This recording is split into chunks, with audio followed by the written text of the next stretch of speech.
नमस्कार शेतकरी बंधूंनो. शेतकरी बंधूंनो, आंब्याप्रमाणेच काजू हे आपल्या कोकणातलं अतिशय महत्त्वाचं असं पीक आहे.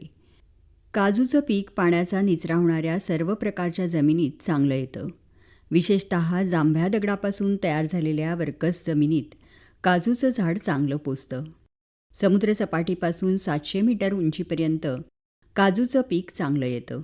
कोकणातील आपल्या उष्ण आणि दमट हवामान या पिकाला फारच अनुकूल आहे. काजूची लागवड कलमं लावून करतात. एप्रिल किंवा मे महिन्यात 7x7 मीटर अंतरावर किंवा 8x8 मीटर अंतर ठेवून खड्डे खोदावेत.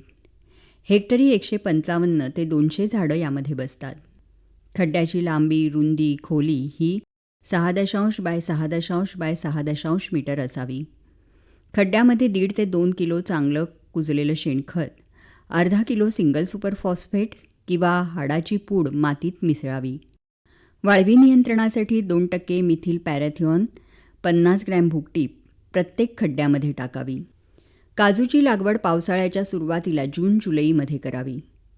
प्लॅस्टिकची पिशवी चाकू किंवा ब्लेडने कापून अलगदपणे काढून टाकावी.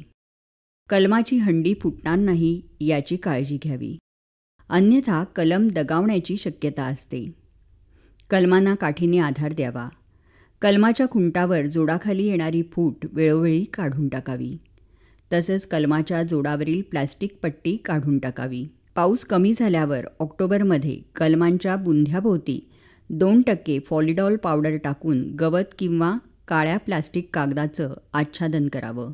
त्यामुळे जमिनीतील ओलावा धरून ठेवायला मदत होते. पहिल्या वर्षी हिवाळ्यात दर 15 दिवसांनी तर उन्हाळ्यामध्ये दर 8 दिवसांनी प्रत्येक कलमाला 15 लिटर पाणी घालावं. मंडळी, काजूची झाडं खताला चांगला प्रतिसाद देतात. काजूच्या कलमांना 4थ्या वर्षापासून प्रत्येकी 4 घमेली शेणखत किंवा हिरवळीचं खत, 2 kilo urea, 1.5 kilo single super phosphate आणि 500 ग्रॅम म्युरेट ऑफ पोटॅश ही खतं ऑगस्ट महिन्यात द्यावीत. खतं झाडाच्या विस्ताराच्या थोडी आत बांगडी पद्धतीनं चर खोदून द्यावीत.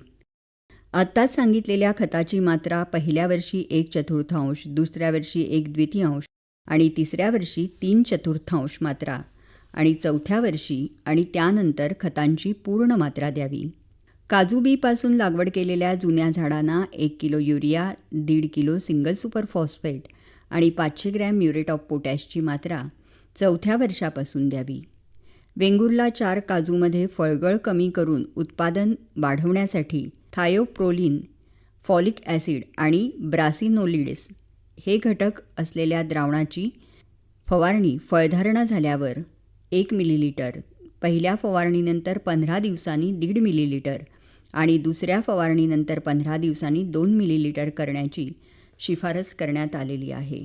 विद्यापीठाने काजूच्या शिफारस केलेल्या जाती वेंगुर्ला 1, वेंगुर्ला 4, वेंगुर्ला 6, वेंगुर्ला 7 आणि वेंगुर्ला 8 या आहेत.